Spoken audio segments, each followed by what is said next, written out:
প্রধান উপদেষ্টার কাছে আজ প্রতিবেদন জমা দিয়েছে জনপ্রশাসন ও বিচার বিভাগ সংস্কার কমিশন।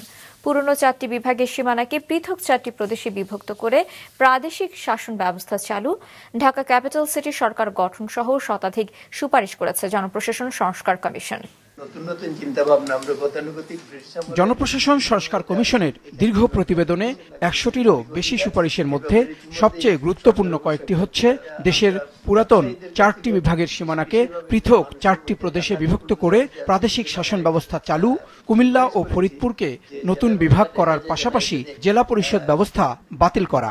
একই সাথে রাজধানীর জনসংখ্যা বিবেচনায় দিল্লির মতো কেন্দ্রীয় সরকার নিয়ন্ত্রিত ক্যাপিটাল সিটি গভর্নমেন্ট গঠন করা। যদি 4টা প্রভিন্স করা যায় তাহলে আমাদের ধারণা যে একদিকে যেমন এই সমস্যাগুলো যাবে, আরেকটা হলো রাজনৈতিক দিক থেকেও এর একটা প্রভাব আসবে। কারণ ওয়ান সেন্ট্রাল গভর্নমেন্ট কেউ একবার বসে গেলে he or she can control the entire country.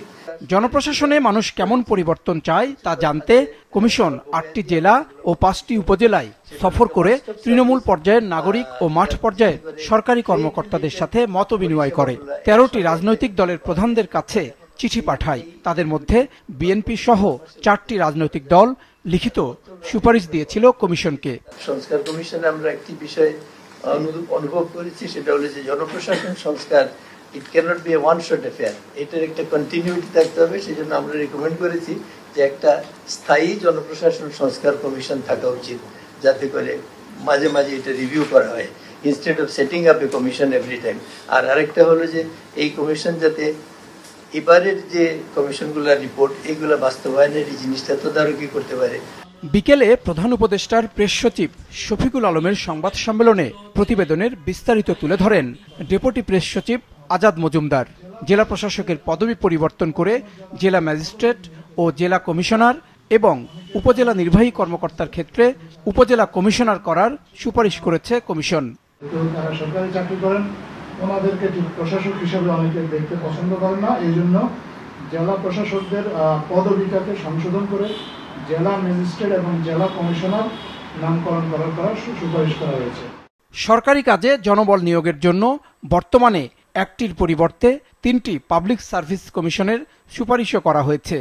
বিদ্যমান বাংলাদেশ সিভিল সার্ভিসের বিভিন্ন ক্যাডারগুলোকে একীভূত করে 12টি প্রধান সার্ভিসে বিভক্ত করার কথা বলা হয়েছে রিপোর্টে।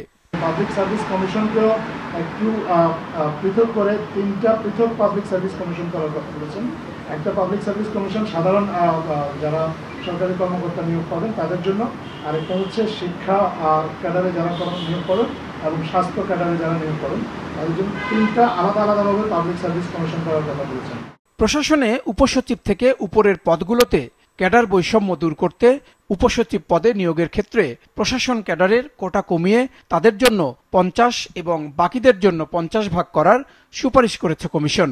খুব দ্রুতই পুরো প্রতিবেদনটি ওয়েবসাইটে প্রকাশ করা হবে বলেও জানানো হয় সংবাদ সম্মেলনে। জাহিদ সেলিম, মাছরাঙা সংবাদ, ঢাকা।